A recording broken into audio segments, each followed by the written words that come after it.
Hello friends, welcome back to my channel. எல்லோரும் எப்படி இருக்கீங்க? நாங்கள் ரொம்ப நல்லா இருக்கோம். நீங்கள் பார்த்துட்டு இருக்கிறது ராதிமா கிச்சன் குக்கிங் சேனல். ஃபர்ஸ்ட் டைமாக பார்க்குறீங்கன்னா என்னோட சேனலை சப்ஸ்கிரைப் பண்ணிக்கோங்க, பெல் ஐக்கானையும் கிளிக் பண்ணிக்கோங்க.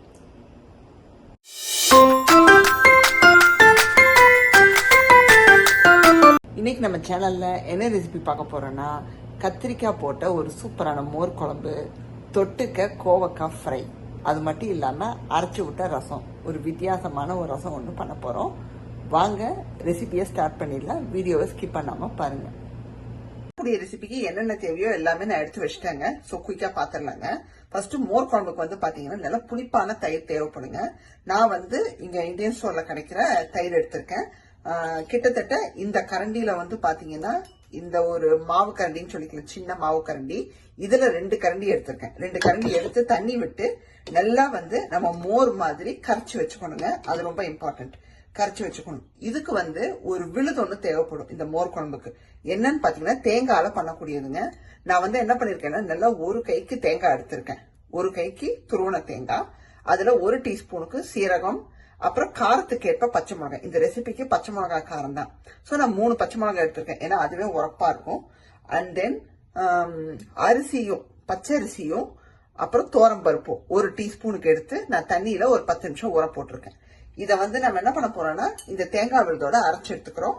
ஃபர்ஸ்ட் அதை அரைச்சிட்டு இந்த மோர்ல போட்டு நம்ம மிக்ஸ் பண்ணி வச்சுட்டு அதுக்கப்புறம் தாளிச்சு விட்டுற போறோம். அவ்வளவுதாங்க. நான் வந்து கத்திரிக்காய் போட்டு பண்ணலான்னு இருக்கேன், ஏன்னா பிளெயினா தான் பண்ணியிருக்கேன், காய் போட்டு பண்ணதில்ல.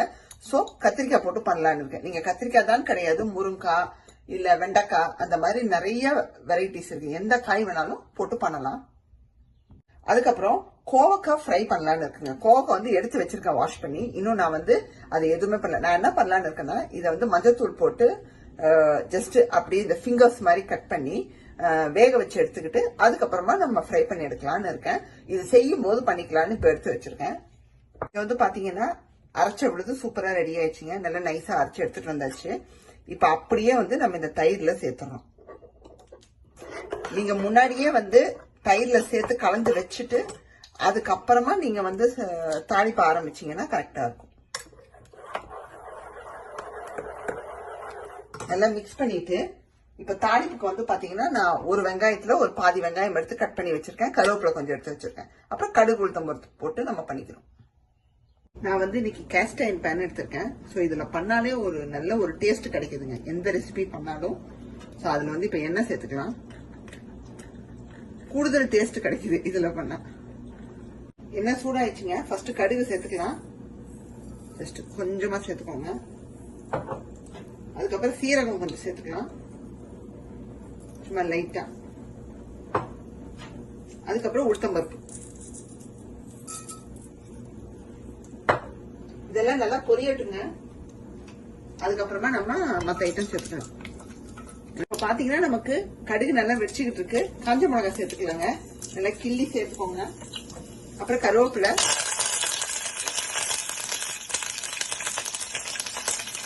அதோட பெருங்காயம் சேர்த்துக்கிறோம். இது கூடவே வந்து வெட்டி வச்சிருக்கிற வெங்காயம் சேர்த்துக்கிறோம்.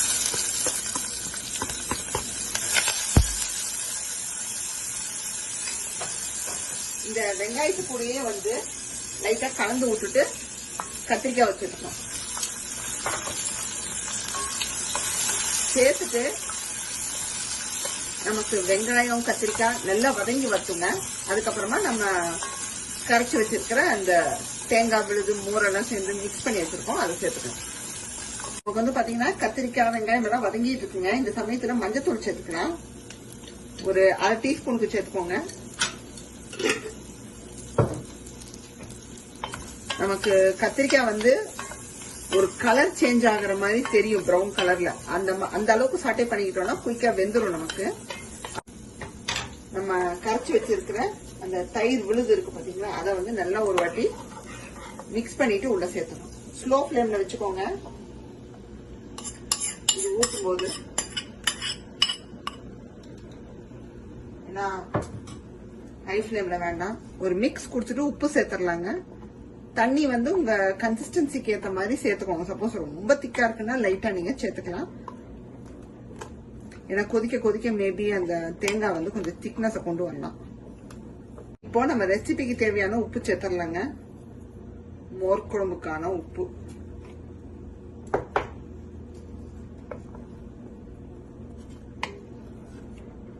உப்பு சேர்த்து இப்ப மூடி வச்சிடறோம். ஏன்னா நமக்கு வந்து கத்திரிக்காய் மட்டும் வெந்து வரணும். நல்லா சாட்டே பண்ணிட்டோம் ஆல்மோஸ்ட். குயிக்கா வெந்துரும். வெந்து வந்ததும் நல்லா ஒரு கொதி 2 கொதி வந்து அந்த மசாலாவோட வாசம் தான் போய் ரெடி ஆனதும் நம்ம என்ன பண்றோம்னா கொத்தமல்லி தூவி இறக்கிடுறோங்க. ஏன்னா ரொம்ப போட்டு ஓவரா கொதிக்க வச்சிடக்கூடாது. அப்பப்ப திறந்து கலந்து விடுங்க, இல்லாட்டி உங்களுக்கு இதாயிரும். இப்பதான் நான் திறந்து ஒரு வாட்டி டேஸ்ட் பார்த்தேங்க. சூப்பரா இருக்குங்க. காரம் அந்த தயிரோட புளிப்பு எல்லாம் சேர்ந்து வேற லெவல்ல இருக்கு. இங்க பாத்தீங்கன்னா நமக்கு வந்து மோர் குழம்பு ரெடி ஆயிடுச்சுங்க. கத்திரிக்காவும் நல்லா வெந்துருச்சு. நான் செக் பண்ணிட்டேன். இப்போ கொத்தமல்லி தூவி கேஸ் ஆஃப் பண்ணிடலாங்க. இறக்கிடலாம். நமக்கு அந்த காய் வேகிற வரைக்கும் தான் டைம். இப்ப நீங்க காய் இல்லாம சமைக்கிறீங்கன்னா ஜஸ்ட் ஒரு 2-3 கொதி வந்ததுமே இறக்கிடலாம் நீங்க. நெக்ஸ்ட் வந்து பாத்தீங்கன்னா ரசம் வச்சிடலாங்க. அதுக்கப்புறம் கோவக்காய் ஃப்ரை நம்ம பாத்திரலாம். சோ ரசத்துக்கு வந்து நான் என்ன பண்ணிருக்கேன்னா இன்னைக்கு கொஞ்சம் வித்தியாசமா ஒரு ரசம் ஒண்ணு காமிக்கலாம்னு இருக்கேன். என்னன்னு பாத்தீங்கன்னா ஒரு மிக்ஸி ஜார் எடுத்துக்கோங்க. அதுல வந்து நான் என்ன பண்ணிருக்கேன்னா ஒரு தக்காளியும் 4 பூண்டு எடுத்திருக்கேன். அது அப்படியே உள்ள சேர்த்துருங்க. இது கூட கொஞ்சமா கொத்தமல்லி சேர்த்துக்கணும். சும்மா லைட்டா கொத்தமல்லியை போட்டுட்டு இது கூடவே என்ன பண்றோம்னா சீரகம் சேர்த்துக்கணும். நல்லா வந்து ஒரு டீஸ்பூனுக்கு சேர்த்துக்கோங்க. இது கூடவே வந்து மிளகு சேர்த்துக்கிறோம். நம்ம ரசத்துக்கு சேர்க்க வேண்டிய மிளகு நல்லா ஒரு 1/2 டீஸ்பூனுக்கு சேர்த்துக்கோங்க. சேர்த்துட்டு இது என்ன பண்ண போறோம்னா நல்லா கோர்ஸா அரைச்சிக்கலாங்க. இப்ப வந்து பாத்தீங்கன்னா நான் மிக்சில அரைச்சு எடுத்துட்டு வந்துட்டேங்க. நான் என்ன பண்ணிட்டேன்னா நல்லா நைஸாவே அரைச்சிட்டேன். ஏன்னா ஃபர்ஸ்ட் உங்ககிட்ட கோர்ஸா தான் அரைக்க சொன்னேன். அப்புறம் எனக்கு என்ன தோணுச்சுன்னா நைஸா அரைச்சாதான் வந்து நமக்கு மிளகு சீரகம் எல்லாமே நல்லா வந்து இதாகும் அப்படின்னு தோணுச்சு எனக்கு. அதனால நான் நல்லா அரைச்சிட்டேன். தண்ணியே சேர்க்கலைங்க. அந்த தக்காளியோட ஜூஸ்லயே வந்து பாத்தீங்கன்னா உங்களுக்கு தெரியும். நல்லா இந்த மாதிரி அரைச்சு எடுத்துக்கிட்டேன். பாக்கிறதுக்கு உங்களுக்கு ஒரு கிரீனிஷா ஒரு லைட் கிரீன் கலர்ல இந்த மாதிரி இருக்கும். இப்ப என்ன பண்ண போறோம்னா இன்னும் கொஞ்சம் தேவையான அளவு தண்ணி விட்டு நல்லா டைலூட் பண்ணி வச்சுட்டு இதை இப்ப தாளிச்சு விட்டுறோங்க. இப்போ ரசத்தை வந்து தாளிச்சு விட்டுறலாங்க. ஒரு பேன் வச்சிருக்கேன். சோ எண்ணெய் விட்டுக்கலாங்க. நம்ம ஆல்ரெடி வந்து என்ன சொல்றது பூண்டெல்லாம் வந்து நம்ம போட்டு அரைச்சிட்டனால இதுல வந்து எதுவுமே சேர்க்க வேண்டாம். வெறுமனே கடுகு உளுத்தம் பருப்பு போட்டு அரைச்ச விழுத சேர்த்து நம்ம ஒரு கொதி 2 கொதி விட்டு எடுத்தா முடிஞ்சது. என்ன சூடாயிடுச்சுங்க. கடுகு சேர்த்துக்கலாம்.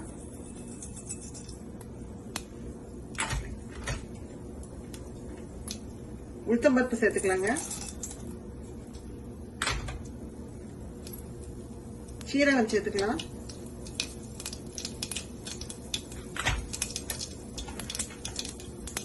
வெந்தயம் கொஞ்சம் சேர்த்துக்கலாங்க. சும்மா லைட்டா. இது கூட பெருங்காயத்தூள் சேர்த்துக்கலாங்க.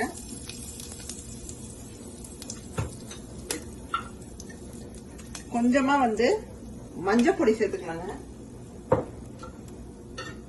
அப்புறம் கருவேப்பிலை சேர்த்துக்கலாங்க. ஃபர்ஸ்ட் இதை கலந்து விட்டுருங்க. நான் வந்து என்ன பண்ணிருக்கேன்னா அரைச்ச விடுதலை வந்து மேற்கொண்டு ஒரு 1.5 டம்ளர் தண்ணி விட்டு டைலூட் பண்ணி வச்சிருக்கேன். உள்ள ஊத்திடலாங்க ஸ்லோவா.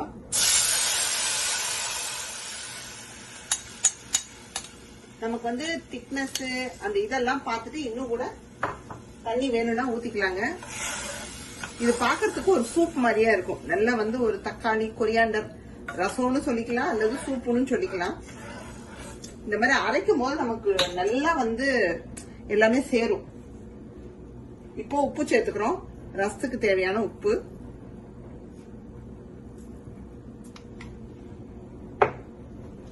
நல்லா கலந்து விட்டுட்டு ஜஸ்ட் அந்த நுரக்கட்டி வரும்போது நம்ம ஆஃப் பண்ணிட்டு இறக்கிடுறோங்க. இப்போ அது கொதிக்கிறதுக்கு முன்னாடியே இந்த கொத்தமல்லி மீதி இருக்கிற சாப் பண்ணி வச்சதை சேர்த்துருங்க. அதுவும் சேர்ந்து நல்லா வந்து பிளேவர்ஸ் இன்னும் இறங்கட்டும். நம்ம அரைச்சு வேற இருக்கோம், முழுசாவும் போடுறோம். நல்லா இருக்கும். இந்த மாதிரி ரசம் பண்ணது இல்லைன்னா ஒரு வாட்டி பண்ணி பாருங்க. ஒரு மாதிரி வித்தியாசமா இருக்கும். கொதிச்சிட்டு இருக்கு. நான் ஆஃப் பண்ணிட்டேன். இதுக்கு மேல கொதிக்க வேண்டாம். ஏன்னா நமக்கு ரசம் வந்து ரொம்ப கொதிச்சிடக்கூடாது. ஜஸ்ட் அப்படியே வந்து கொதி வர ஆரம்பிச்சதுமே நீங்க இது பண்ணிருங்க. அவ்வளவுதான். Next, கோவக்காய் ஃப்ரை பார்த்துடலாங்க. நான் பேன் வச்சாச்சு. எண்ணெய் விட்டுக்கலாம். இந்த ஃப்ரைக்கு தேவையான அளவு எண்ணெய் விட்டுக்கோங்க. நான் நல்லா வேக வச்சு எடுத்துட்டேன். குக்கர்ல வந்து பாத்தீங்கன்னா ஒரு 7 to 8 மினிட்ஸ் கிட்ட வச்சு எடுத்துட்டேன். மஞ்சத்தூள் போட்டு நம்ம தண்ணியோட தான் வந்து யூஸ் பண்ணிக்க போறோம். ஃபர்ஸ்ட் கடுகு சேர்த்துக்கிறோம்.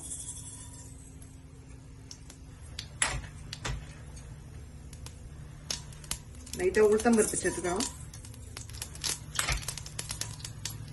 லைட்டா சீரகம் சேர்த்துக்கிறோம். இதெல்லாம் நல்லா பொரியட்டுங்க. நெக்ஸ்ட் தண்ணியோட கோவக்காய் சேர்த்துருங்க. ஃப்ளேமை ஸ்லோ பண்ணிட்டு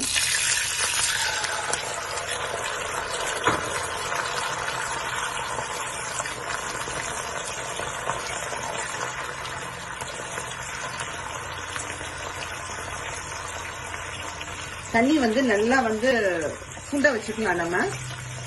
ஸோ தட் நமக்கு இப்போ வந்து காய் வந்து எனக்கு பர்ஃபெக்டா வெந்திருக்கு. ஜஸ்ட் இப்போ நம்ம மசாலா பொடி போட்டு அப்படியே சுருட்டி எடுக்கிறோம், அவ்வளவுதான். ஃபர்ஸ்ட் மிளகாத்தூள் காரத்துக்கு ஏற்ப சேர்த்துக்கோங்க. அதுக்கப்புறம் சீரகத்தூள் இதெல்லாம் ஒரு 1/2 டீஸ்பூனுக்கு நான் சேர்க்கிறேன். 2 ஐட்டம் தாங்க, ரொம்ப எதுவும் சேர்க்க தேவையில்லை. மஞ்சத்தூள் ஆல்ரெடி சேர்த்துட்டோம் நம்ம வேக வைக்கும் போதே. உப்பு சேர்த்துக்கணும். நான் வேக வைக்கும் போது உப்பு சேர்க்கல, இப்பதான் சேர்க்கிறேன். நீங்க அப்ப சேர்த்துருந்தீங்கன்னா இப்ப சேர்க்க தேவையில்லை.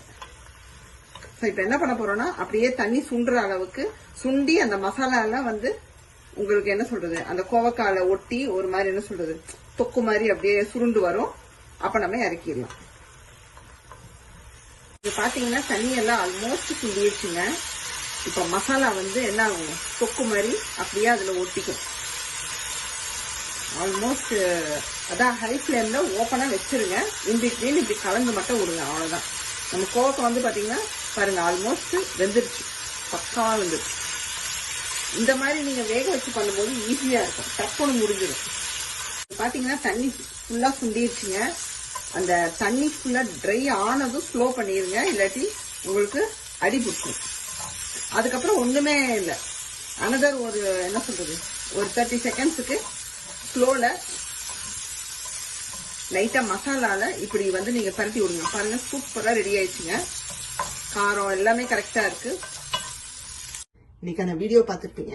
கண்டிப்பா உங்களுக்கு எல்லாம் நான் பிடிச்சிருக்குன்னு நான் நம்புறேங்க. ஸோ இந்த கத்திரிக்காய் மோர் குழம்பு, அப்புறம் இந்த கொத்தமல்லி தக்காளி போட்ட அரைச்சு விட்ட ரசம், அது மட்டும் இல்லாம இந்த கோவக்காய் ஃப்ரை, இது எல்லாமே நீங்க ட்ரை பண்ணி இன்னைக்கான ரெசிபி பார்த்துருப்பீங்க. கண்டிப்பா எல்லாரும் நீங்களும் ட்ரை பண்ணி பார்க்கணும். ட்ரை பண்ணி பார்த்துட்டு கமெண்ட்ஸும் போடுங்க.